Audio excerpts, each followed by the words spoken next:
Então hoje nós começamos outro capítulo do livro Missionários da Luz, que vai ser no plano dos sonhos, né?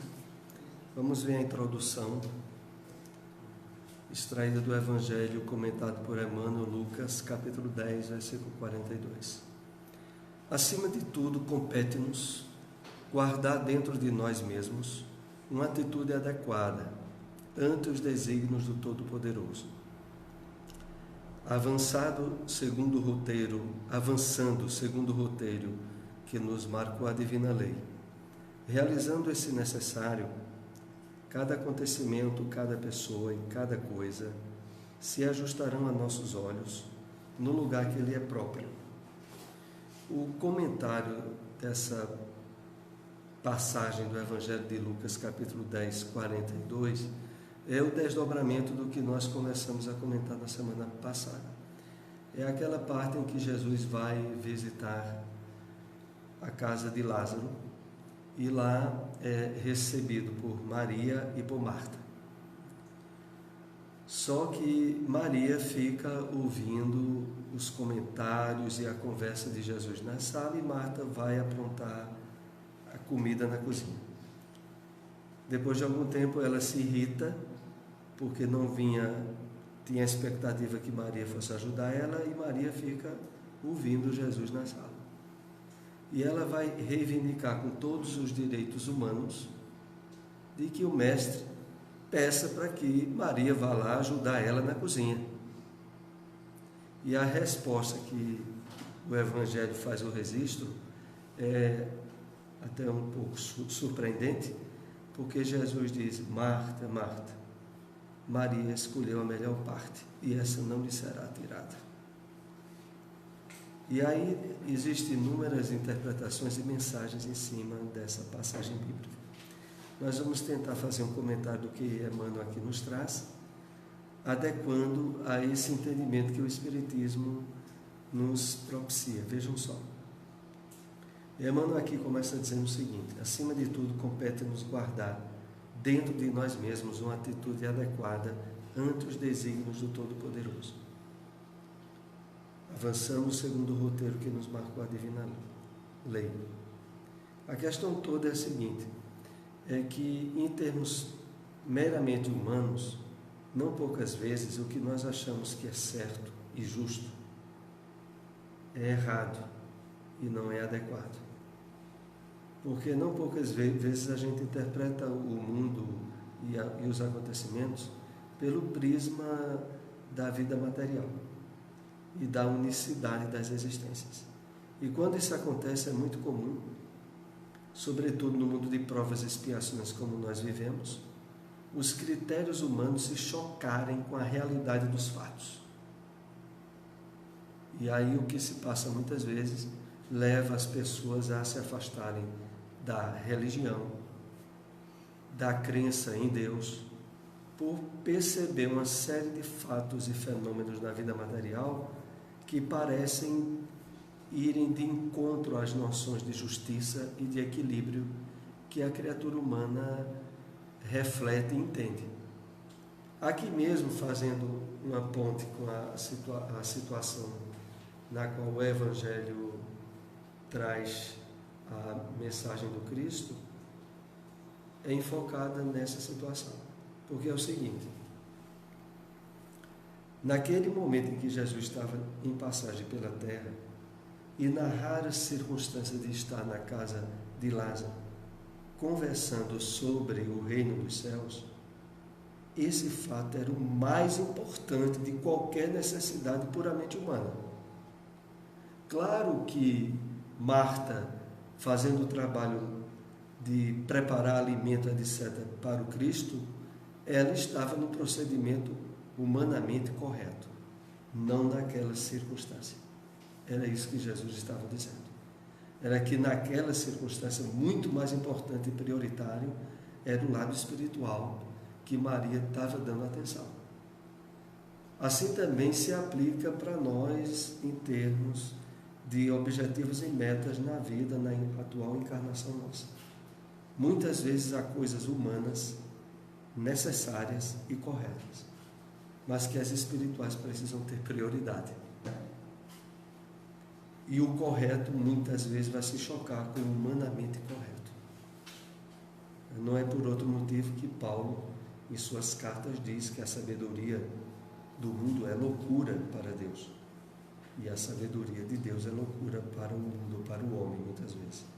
No sentido de que nós só conseguimos entender de forma ideal se estivermos espiritualmente estruturados. Estar espiritualmente estruturado no mundo de provas e expiações significa equilíbrio mental, emocional, psíquico, em todos os aspectos, para que as convenções e realidades puramente humanas não estabeleçam desassossego e desarmonia, como acontece com a maioria das pessoas. Encerrando aqui as observações que Emmanuel traz, ele diz: realizando esse necessário, cada acontecimento, cada pessoa, cada coisa se ajustarão a nossos olhos no lugar que é próprio. Então ele está dizendo o seguinte: olha, a questão é só uma. Se de fato você estiver em paz de consciência, em harmonia com as leis de Deus, dando prioridade e importância aos valores espirituais, nem se preocupe, tudo estará ajustado no seu devido lugar. O grande problema nosso é quando nós naturalmente fazemos, que é colocar os bois na frente, o carro na frente dos bois. É querer primeiramente resolver todos os problemas humanos, acertarmos profissionalmente, familiarmente, filhos crescidos, aí depois pode vir até os netos, né? E aí, e quando olhar, a gente faz assim, esse lado de reflexão. Por quê? Porque a prioridade espiritual que nós precisamos ter para que de fato aproveitemos ao máximo a nossa encarnação se figura nessa situação em que Jesus advertiu a Marta. Marta estava fazendo o que era certo humanamente, corretamente, não naquela situação. E às vezes a gente sabe que os deveres, e nisso aí entra família, trabalho e as circunstâncias humanas, têm seu papel e são úteis, mas não pode se chocar com algumas necessidades espirituais que a gente tenha trazido. Bom, vamos agora iniciar no plano dos sonhos, sempre dentro daquela meta que é trazer algumas observações ou aprofundamentos que vão além do texto propriamente dito. Principalmente porque o texto, e esse capítulo, é um capítulo até meio grande, ele tem inúmeros parágrafos muito importantes. Se a gente fosse analisar em um estudo como esse, todos os parágrafos importantes, a gente iria precisar de vários encontros. Então eu selecionei alguns e vamos ver até que ponto vocês podem até fazer uma contribuição em acrescentar ou chamar a atenção de algum que vocês tenham lido e que eu não trate, para que a gente possa, diante assim de um apanhado do que o capítulo nos traz, extrair o que agora seja mais importante. Então, o plano dos sonhos, eu vou aqui fazer uma introdução rápida. Existem algumas análises em termos de doutrinas orientais, ou até mesmo na área do que hoje é chamado desenvolvimento da neurociência, de que é o seguinte, viu?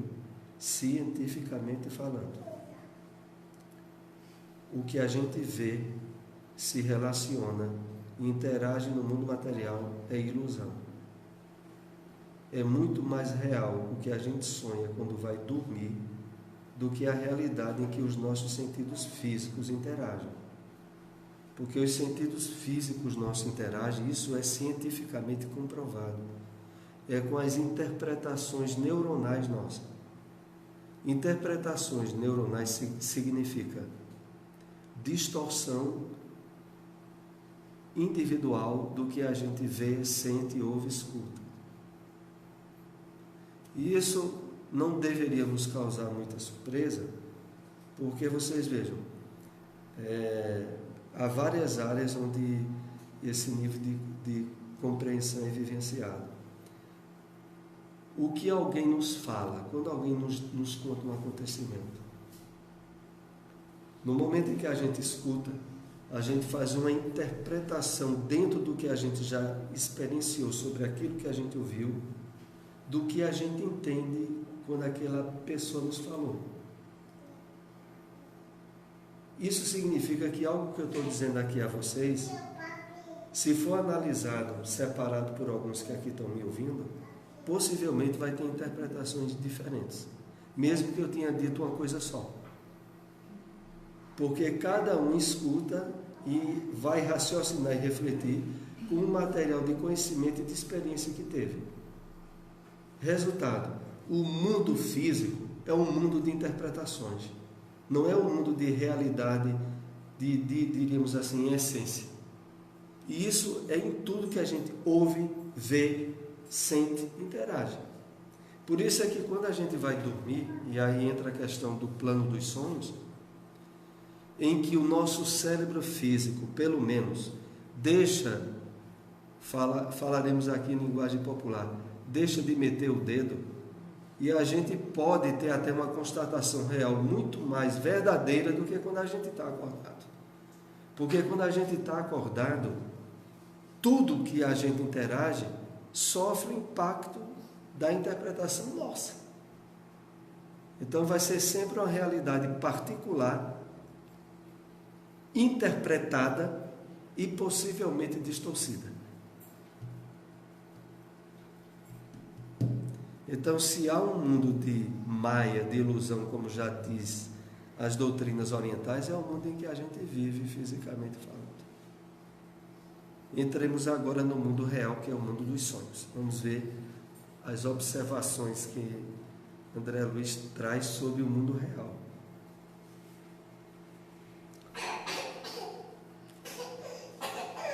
Eu comecei por esse parágrafo que diz: teremos algum trabalho de esclarecimento geral a amigos nossos, relativamente a problemas de mediunidade e psiquismo.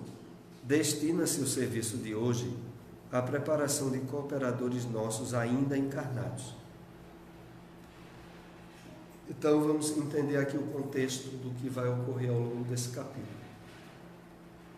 Os espíritos desencarnados, um grupo deles, sob o comando de Alexandre, que é um instrutor, vai realizar aulas, aonde a participação nessas aulas serão de espíritos desencarnados e espíritos encarnados em desdobramento do corpo físico.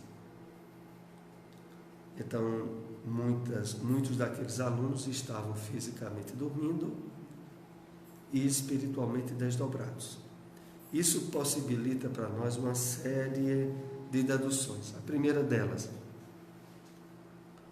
é que se o mundo espiritual nos tem como parceiros, porque é isso que é dito a nós mais de uma vez, certamente muitas vezes a gente realiza reuniões no plano físico com a participação dos desencarnados, interagindo em termos de aprendizagem ou até mesmo de instrução intuitiva ou inspirada para aqueles que estejam conduzindo os estudos.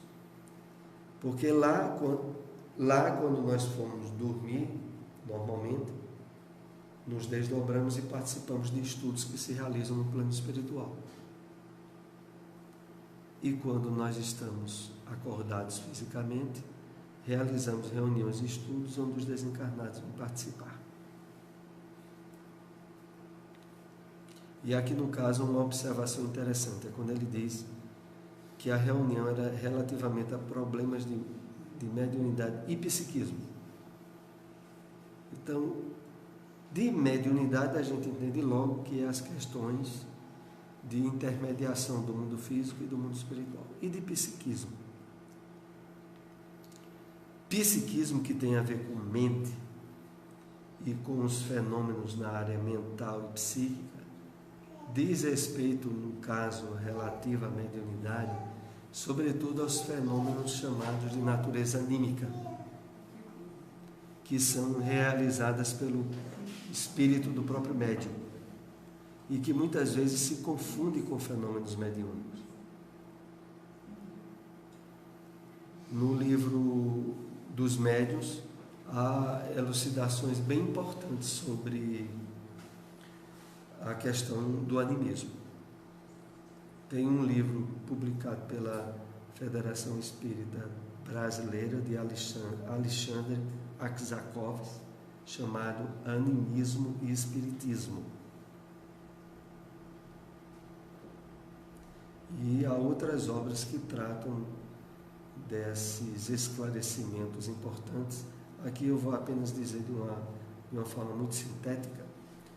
Para o trabalho mediúnico, os fenômenos anímicos é uma ocorrência constante, comum, porque é natural que, para a grande maioria dos médiuns, tudo aquilo que ele transmite, quer escrevendo, quer falando, tem um material do psiquismo do médium associado ao que o espírito traz em termos de mensagem de esclarecimento. De tal maneira que o que o médium escreve ou fala sempre vai ter certas particularidades ligadas diretamente ao médium, ligadas ao psiquismo dele. E isso aí é o que nós chamamos de animismo. Então, animismo e mediunidade costumam muito estarem juntos.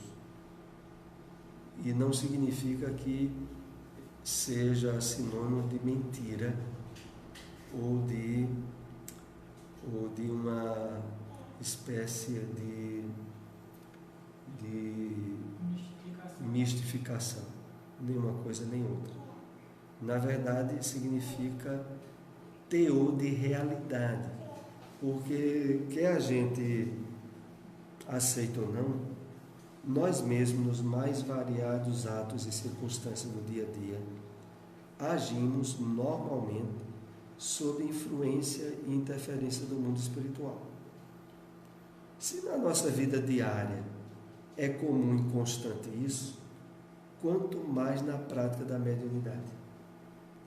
Não poucas vezes a gente pensa, age julgando que está pensando e agindo exclusivamente por dedução nossa.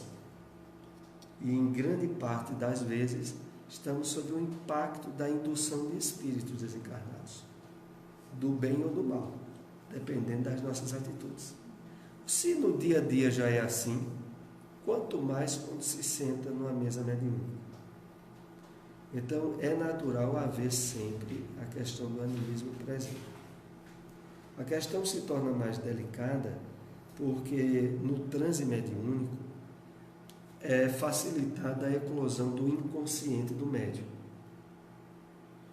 o que provoca muitas vezes manifestações ou comunicações que têm todas as características de espírito desencarnado e, na verdade, são projeções do inconsciente do médium.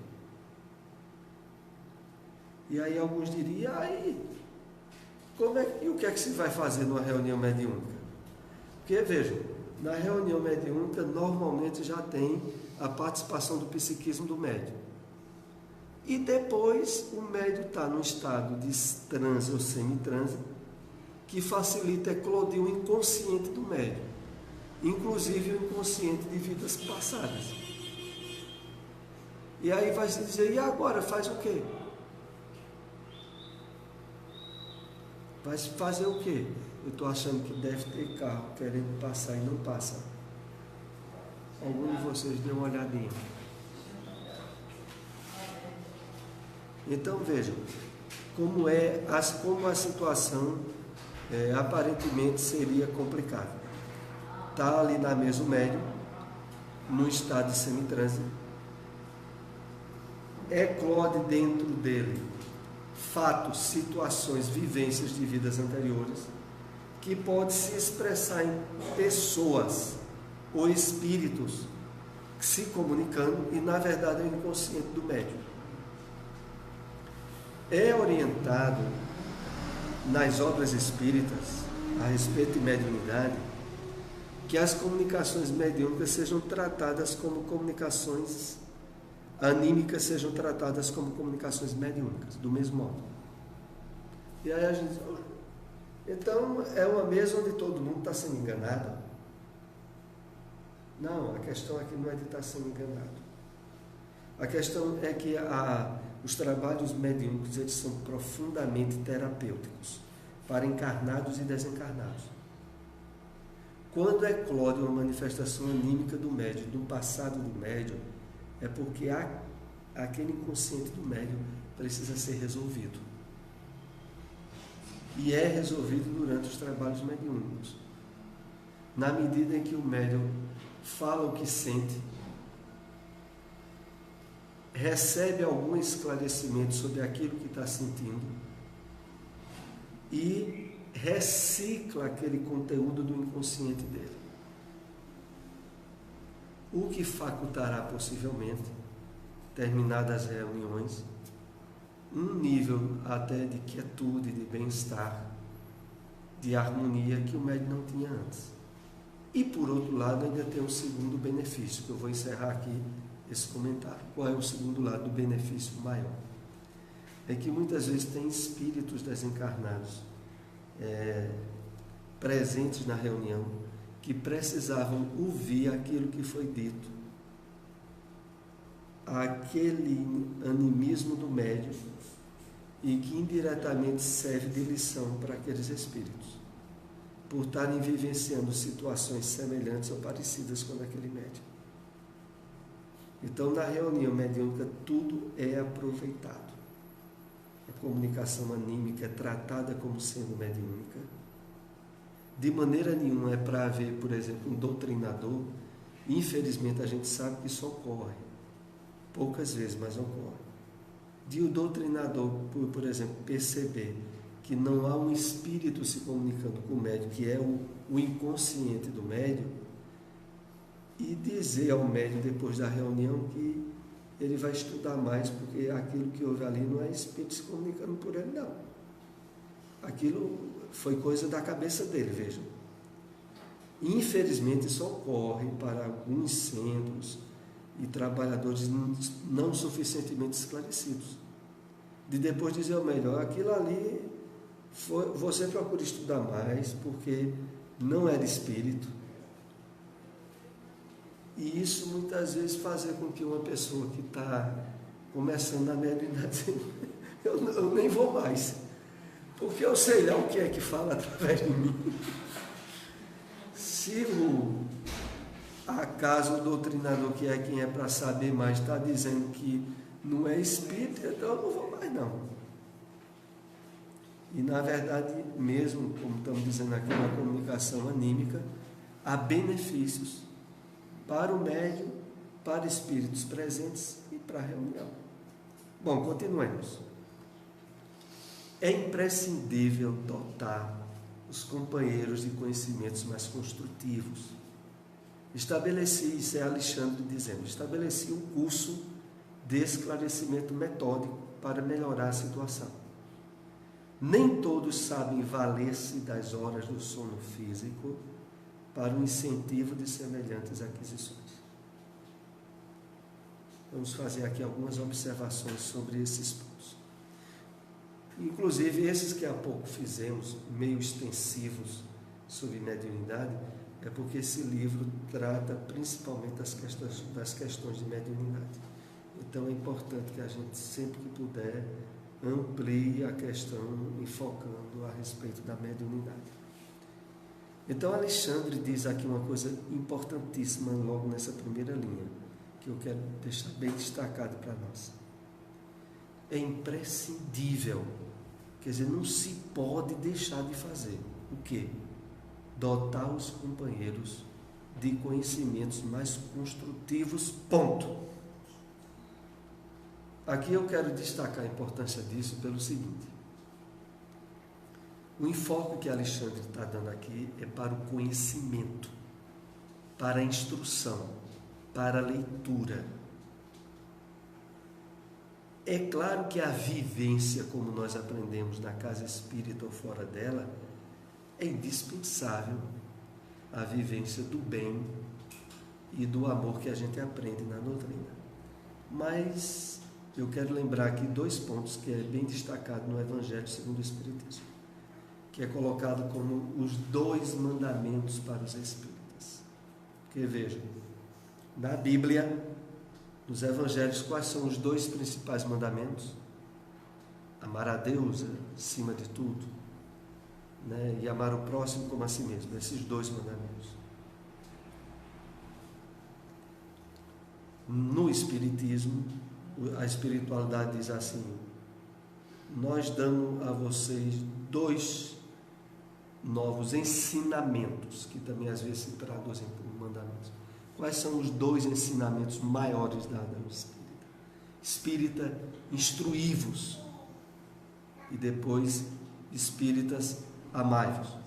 Então, cá entre nós, instrução é importantíssimo, é imprescindível, como Alexandre coloca, que às vezes a gente ouve alguns espíritas desdenharem do estudo e dizer: tem gente que estuda muito, mas não faz nada. E com isso querem desvalorizar o estudo. E na verdade, voltando a enfocar como Alexandre coloca, é imprescindível. Para o espírita é importantíssimo, ele tem que estudar muito.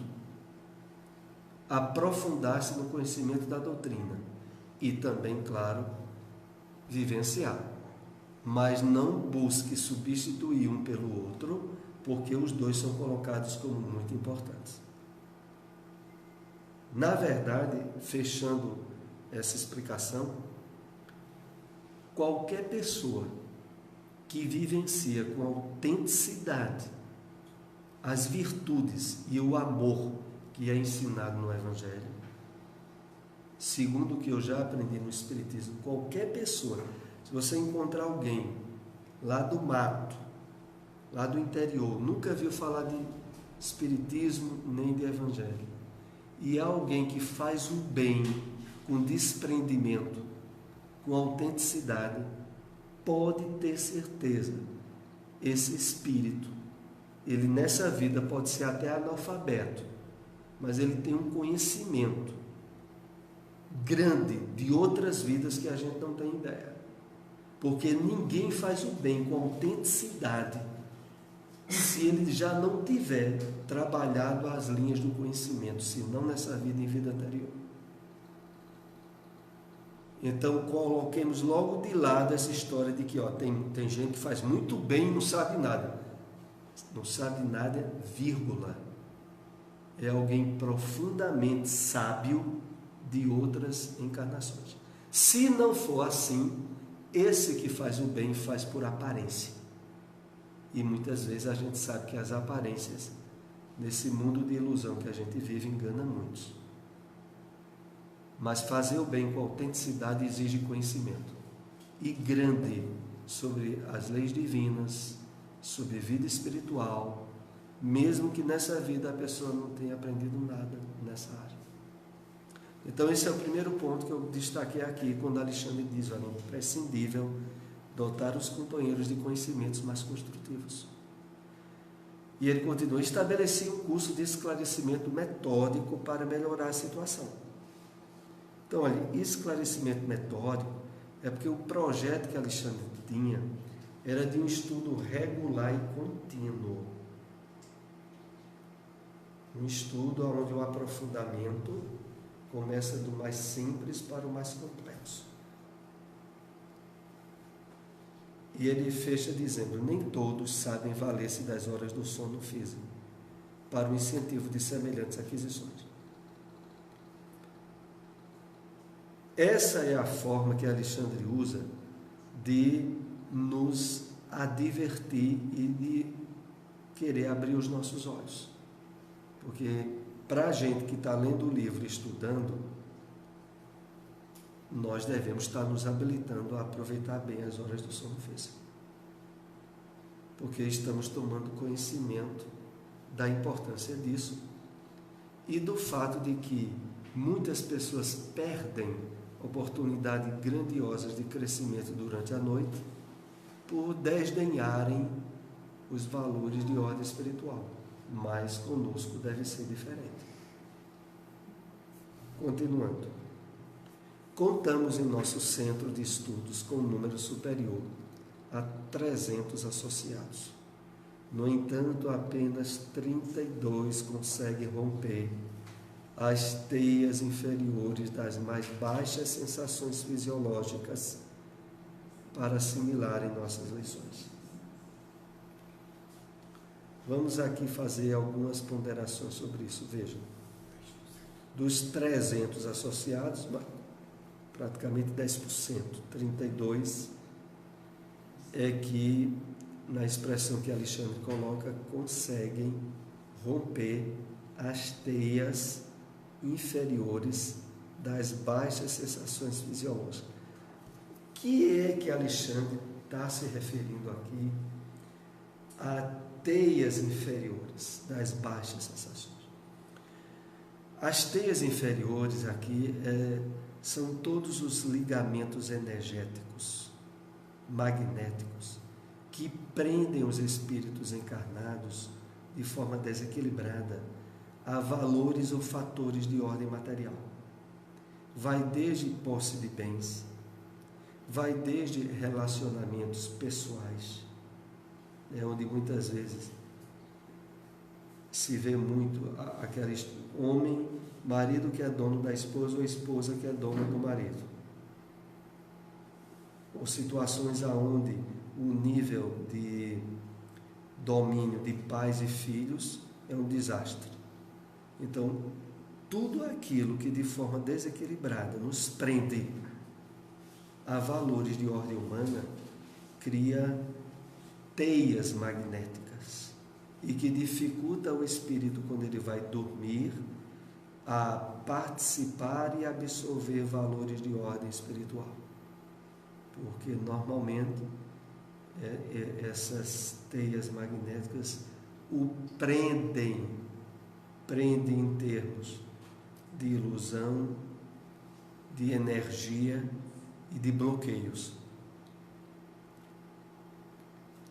Quando diz aqui das mais baixas sensações fisiológicas, se refere até àquelas sensações de, por exemplo, alguém que cria o hábito de, pouco tempo antes de dormir, se empaturrar de comida, para depois de dormir.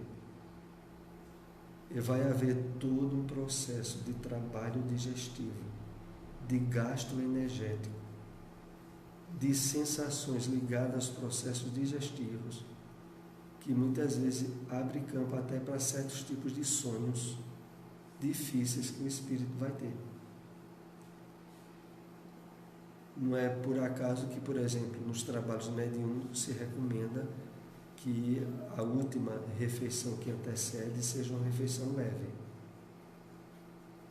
para que a pessoa não vá para a reunião mediúnica com processos digestivos em andamento, porque é um gasto energético, fisiológico, prendendo até, entre aspas, o espírito às necessidades físicas que estão em andamento, dificultando os trabalhos de ordem espiritual. E os irmãos que comparecem conservam a recordação integral dos serviços partilhados, de estudos levados a efeito e observações ouvidas? A resposta de Alexandre, mais tarde, a experiência mostrará a você como é reduzida a capacidade sensorial. Então aqui se dá o seguinte fato na resposta de Alexandre. Muitas vezes nós podemos, inclusive, participar, superar as teias fisiológicas e estarmos nesses estudos e não guardarmos recordações ao acordar. O que não significará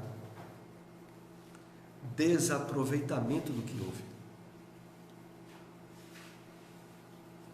Porque ainda há muitas pessoas que acham que só aproveita aquilo que pensa, que se lembra, sem atinar ao fato de que todas as nossas ações, pensamentos, emoções estão ligadas a 90% da nossa mente que é de inconsciente. Então, normalmente, nós agimos em impulsos, em tendências, que quando a gente pensa, já fez. Aí diz, como é que eu pude fazer isso? E realmente isso que Alexandre está dizendo se relaciona a essa compreensão. Porque se a gente vai para esses estudos e participa, e se esclarece, e não se lembra quando acorda, não deixa de, nos momentos adequados, a gente se lembrar do que lá ouviu ou estudou. Os momentos adequados são aquelas situações onde determinadas lições que a gente ouviu à noite tem necessidade de ser colocado em prática. E aí a gente se lembra naquele momento, age, entre aspas, de forma inconsciente, só que esse inconsciente está ligado à experiência que a gente teve de noite quando estava dormindo. Em despertando na crosta, os aprendizes experimentam alívio, repouso, esperança, a par da aquisição de novos valores educativos. É certo que não podem reviver os pormenores, mas guardarão a essência, sentindo-se revigorados. Então aqui ainda é mostrado um segundo aspecto disso. Que qual é? A de que esses encontros espirituais de ordem elevada facultam a nós a sensação ao despertar de emoções agradáveis, de a gente se sentir bem, de ter aquela sensação de que, como descansei, como acordei revigorado, e esse revigoramento ser procedente desses encontros espirituais à noite.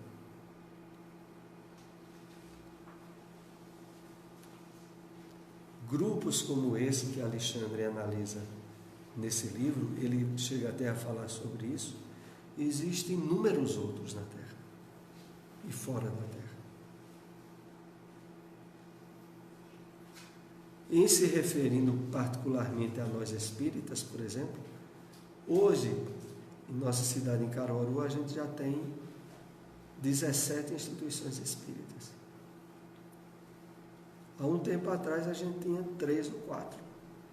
Pelo menos quando eu comecei a conhecer o espiritismo em Caruaru, tinha 4.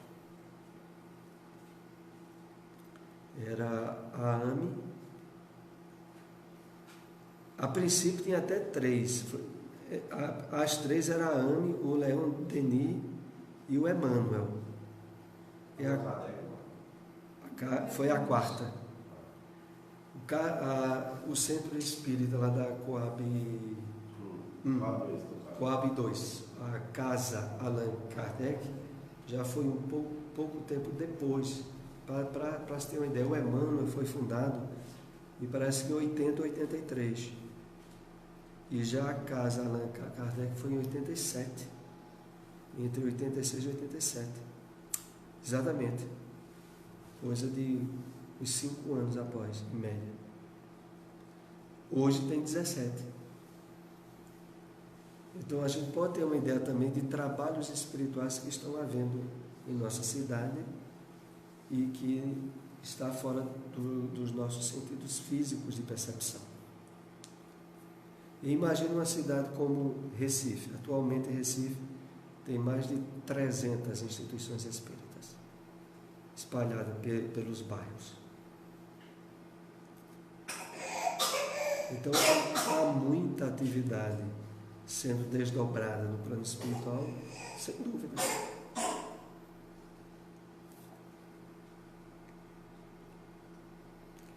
O espiritismo evangélico, aí tem até um esclarecimento de Alexandre, é também o grande restaurador das antigas igrejas apostólicas, amorosas e trabalhadoras, Seus intérpretes fiéis serão auxiliares preciosos na transformação dos parlamentos teológicos em academias de espiritualidade, das catedrais de pedras em lares acolhedores de Jesus.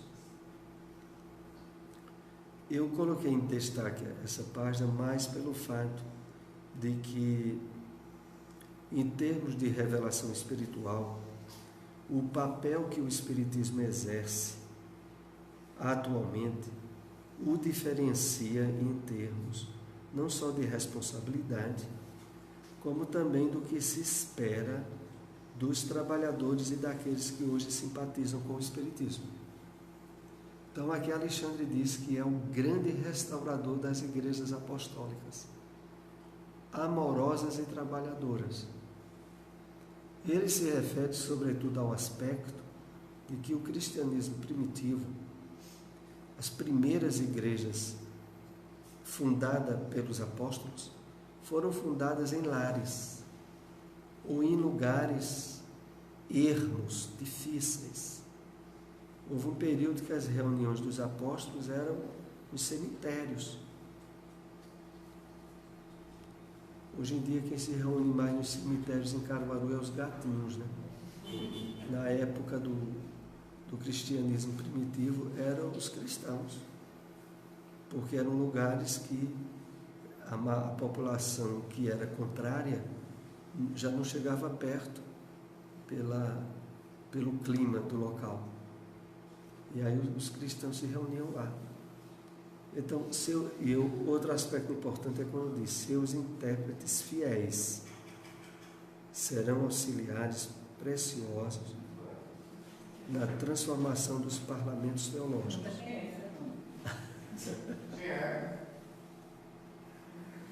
Vamos continuar aqui.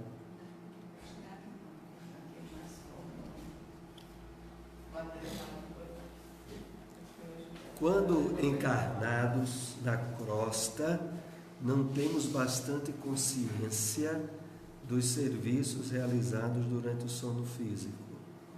Contudo, esses trabalhos são inexprimíveis e imensos. Vamos fazer aqui algumas observações em cima disso aí que são importantes.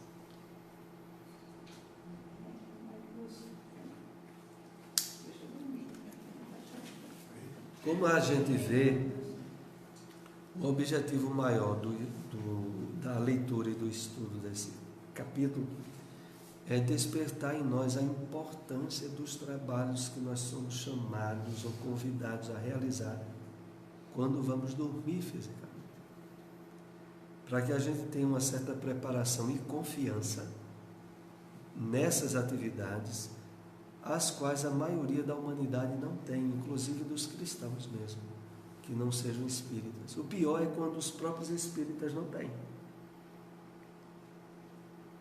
Porque o fato de estar esclarecido e conscientizado é determinante na quebra de barreiras. Isso é uma coisa que a gente constata, inclusive, nas relações físicas e pessoais. Isso é assim.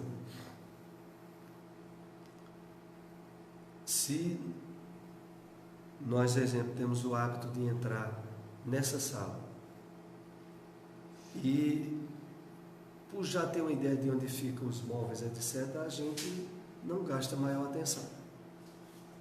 A gente entra e se senta, por exemplo. Se tiver determinado livro sobre a mesa hoje que não estava outro dia, a gente não vai ter a visão disso aí. E por que não vai ter? Porque a gente entrou na sala e saiu sob condicionamento habitual. A gente só consegue ver e perceber as coisas com mais êxito quando a gente entra desperto e atento às possibilidades do que pode ver. Então, se você entra numa sala e você entra já atento em que eu quero ver tudo que tem lá na sala, você vai ter uma visão que é muito diferente da visão daquele que entra habitualmente na sala e acha que não tem mais nada a ver. Eu quero dizer a vocês o seguinte, que quem vai se deitar todo dia, normalmente, eu vou usar uma expressão popular, como se fosse um bicho, a experiência do sono para ele não tem importância nenhuma e vai transcorrer como a mesma de sempre. Mas se você for dormir e estiver mais atento e consciente do que pode haver durante o sono, e sobretudo em termos positivos, seu sono vai ser diferente. E já vai ser porque você já se programa antecipadamente ao adormecer, ter um nível de possibilidade de realização que você já se programou ter. É por isso que é importante o estudo, o conhecimento antes, para que, no caso aqui das atividades oníricas, quando a gente está sonhando, elas ganhem mais diversidade e aproveitamento. Essa aí é a questão.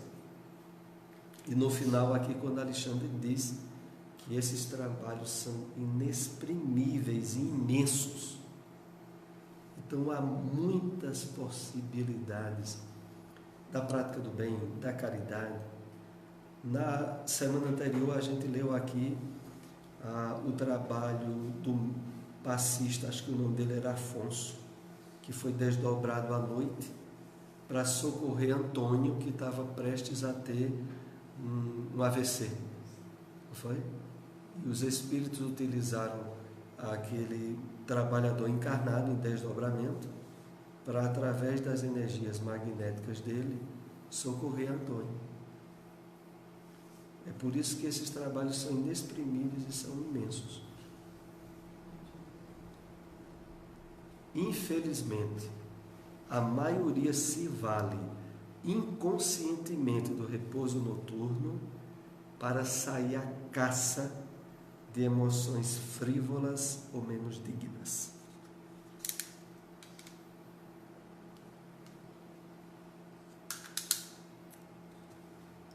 Então, o que é que aqui é dito de esclarecimento e de advertência para nós? É que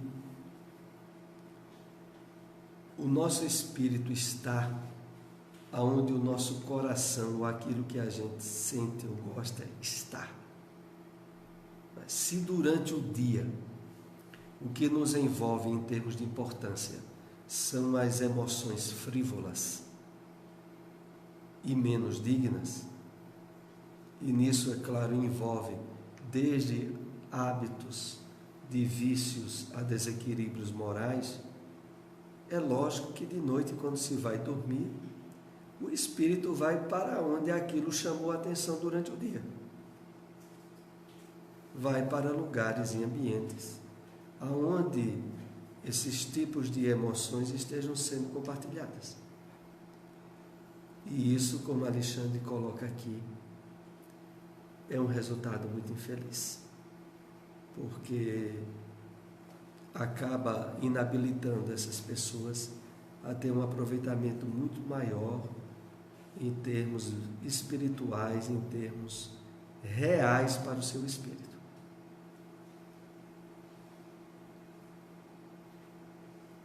E como aqui é colocado, inconscientemente. Por quê? Porque, vejam, não adianta a pessoa durante o dia ter todo um conjunto de atitudes e de envolvimentos que não tem nada a ver com espiritualidade. E poucos minutos antes de dormir, fazer uma prece ou fazer uma leitura de uma mensagem espírita ou outra e achar que isso vai determinar sintonias espirituais quando ele estiver dormindo. Porque o que vai determinar é a predominância do que houve durante o dia dele. Não vai ser uma busca fugídia de contato com valores espirituais que vai abrir porta para ele estar em sintonia com espíritos elevados. Naturalmente ou inconscientemente o espírito dele vai para onde ele gastou maior atenção. É para lá que ele vai.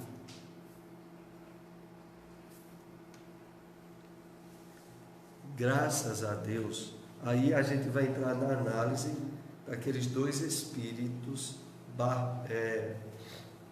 Vieira e Marcondes, que eram dois estudantes que faltou a aula naquela noite, e Alexandre pediu para o auxiliar e saber a situação, o que é que estava se passando. Aqui é a situação do Vieira. Graças a Deus acordei, que pesadelo terrível. Será crível que eu tenha lutado com o fantasma do velho Barbosa? Não posso acreditar. Não nos viu, nem identificou a presença da entidade enlutada, que ali permaneceu até não sei quanto. Vamos fazer uns comentários dessa parte. A gente adiantou aí um pouco a leitura para selecionar alguma parte que chamasse realmente mais atenção em termos de estudo. O primeiro foi esse, vejam. A questão da maledicência de Vieira ficar falando mal com os familiares sobre um antigo companheiro dele chamado Barbosa e que já estava desencarnado. E quando ele começou a falar mal desse conhecido desencarnado, de imediato ele chamou a presença dele, do desencarnado, para acompanhar a conversa. Então, tenhamos muito cuidado com as nossas falas, né? Porque a fala, ela não deixa de gerar um campo magnético de repercussão, de atração. E aí, no caso, falar mal de um desencarnado é chamar ele para perto. E foi o que aconteceu com Vieira. E isso atrapalhou a aula que ele ia ter naquela noite. Por outro lado, esse fato que eu coloquei aqui também chama a atenção quando Alexandre diz que quando Barbosa acorda, quando Vieira acorda, ele nem vê Alexandre, nem os outros espíritos e nem Barbosa, apesar de que todos estavam ali. Então é muito comum a gente estar sob presença de espíritos e achar que está sozinho e está rodeado da presença de espíritos. Quando são espíritos benfeitores é uma beleza. Agora, quando são espíritos atrapalhados ou adversários espirituais, aí é um problema. Vamos aqui para o penúltimo slide que eu trouxe hoje. É a situação de Marcondes. Estava de fato ali mesmo, parcialmente desligado do corpo físico. E lá adiante diz, revelava a posição de relaxamento, característica dos viciados do ópio. Ao seu lado, 3 entidades femininas, de galhofeira expressão, permaneciam em atitudes menos edificantes. Já a situação do outro aluno que faltou, Marcondes, era ainda mais complicada. Não era uma situação de maledicência, mas era uma situação proveniente dos hábitos comportamentais que Marcondes tinha. Essas 3 entidades, que seriam 3 mulheres desencarnadas, que estavam compartilhando fluidos e energias com ele, dizia respeito, como é colocado no texto, à vivência sexual desequilibrada que o Marcondes tinha. E quando ele ia dormir, essa vivência se expressava nos espíritos que o acompanhavam à noite. Outro fato aqui importante é a característica com a qual ele espiritualmente se apresentava. Era como alguém que estivesse bêbado ou drogado, sem ter a noção exata para onde foi o que estava acontecendo.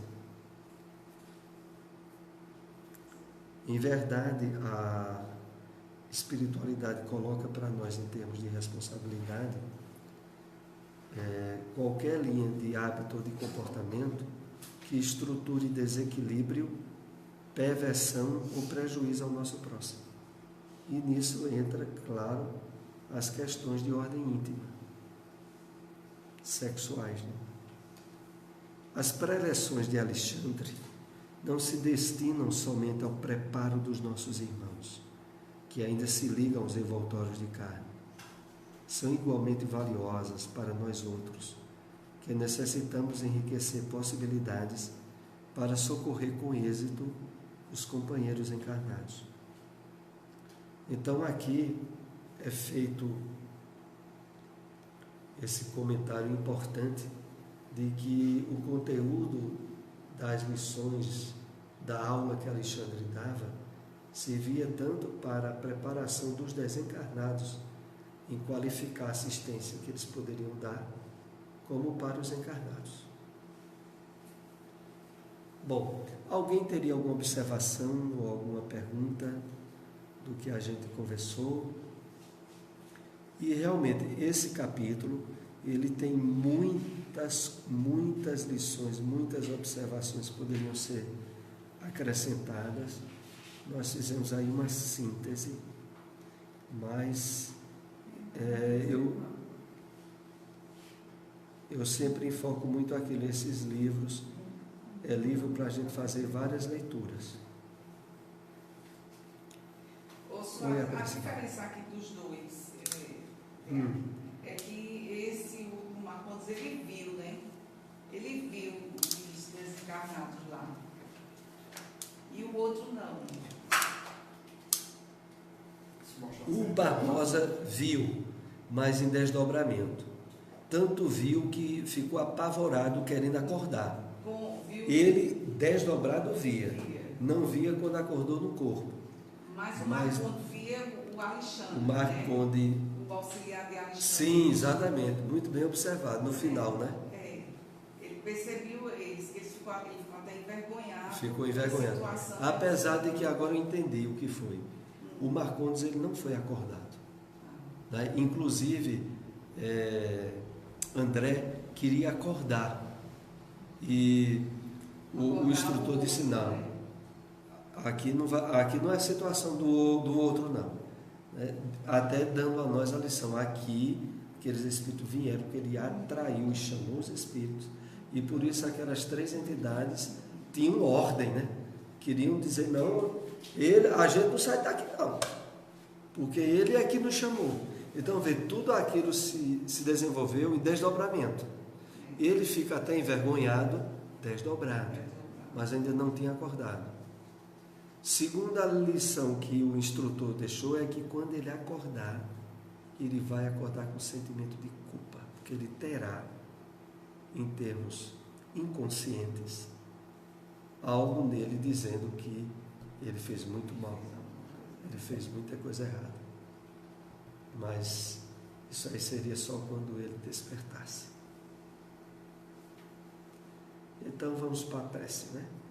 Qual é o próximo capítulo? Mediunidade e fenômeno. Mediunidade e fenômeno. Então vamos para a prece.